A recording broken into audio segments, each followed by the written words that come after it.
Hello दोस्तों, आपका मेरे चैनल में स्वागत है। आज के वीडियो में मोक्षदा एकादशी की कहानी को सुनेंगे। मात्र इस कहानी को कहने सुनने से ही वाजपेयी यज्ञ के समान फल की प्राप्ति होती है। आइए चलिए कहानी को सुना जाए।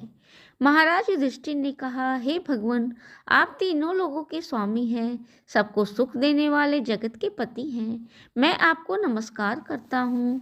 हे देव, आप सबके हितैषी हैं, अतः मेरे संशय को दूर करके मुझे बताइए कि मार्गशीर्ष एकादशी का क्या नाम है।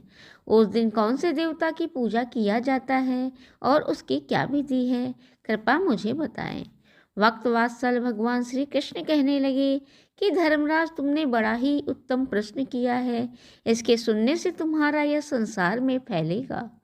मार्गशीर्ष शुक्ल एकादशी को अनेक पापों को नाश करने वाली है। इसका नाम मोक्षदा एकादशी है। इस दिन दामोदर भगवान की धूप दीप नैवेद्य आदि से भक्ति पूर्वक पूजा करनी चाहिए। अब इस विषय में एक पुराणों की कथा करता हूँ। गोकुल नाम के नगर में एक वैखानस नाम का राजा राज्य करता था। उसके राज्य में चारों वेदों के ज्ञाता ब्राह्मण रहते थे। वह राजा अपनी प्रजा का पुत्रवत पालन किया करता था। एक बार रात्रि में राजा ने एक स्वप्न देखा कि उसके पिता नरक में हैं। उसे बड़ा आश्चर्य हुआ।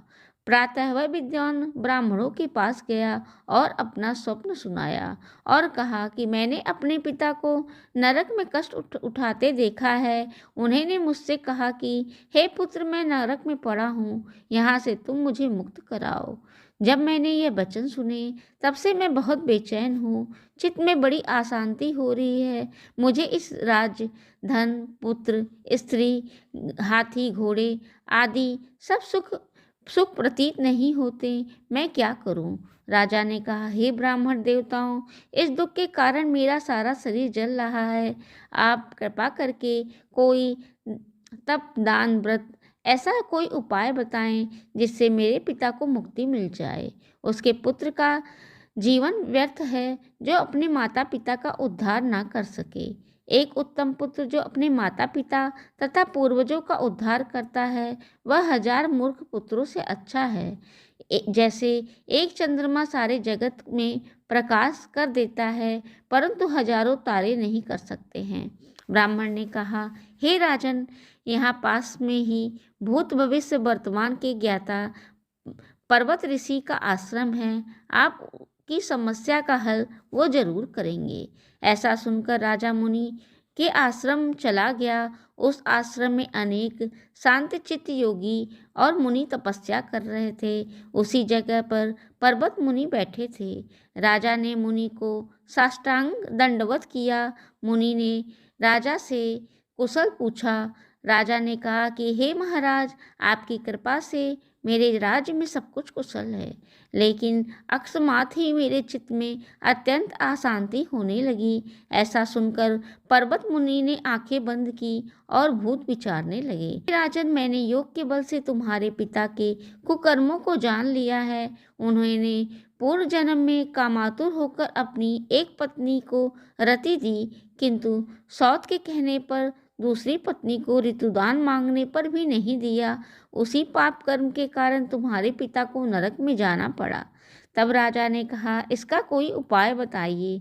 मुनि बोले, हे राजन, आप मार्गशीर्ष एकादशी का उपवास करें और उस उपवास के पुण्य को अपने पिता को संकल्प करके दान दें। इसके प्रभाव से आपके पिता की अवश्य नरक से मुक्ति मिलेगी। मुनि के ये वचन सुनकर राजा महल में आया। मुनि के कहने अनुसार कुटुंब सहित मोक्षदा एकादशी का व्रत किया। उसके उपवास का पुण्य उसके पिता को अर्पण कर दिया। इसके प्रभाव से उसके पिता को मुक्ति मिल गई। स्वर्ग में जाते हुए वे पुत्र से कहने लगे, हे पुत्र, तेरा कल्याण हो। यह कहकर वह स्वर्ग चले गए। मार्गशीर्ष माह के शुक्ल पक्ष की मोक्षदा एकादशी का व्रत जो करते हैं, उसके समस्त पाप नष्ट हो जाते हैं। इस व्रत से बड़ा मोक्ष देने वाला कोई व्रत नहीं है। इस कथा को पढ़ने या सुनने से वाजपेयी यज्ञ का फल मिलता है। यह व्रत मोक्ष देने वाला तथा चिंतामणि के समान सब कामनाओं को पूर्ण करने वाला माना जाता है। अतः आपको यदि मेरी वीडियो अच्छी लगी तो उसको लाइक करें, शेयर करें, सब्सक्राइब करें एवं बेल बटन दबाना ना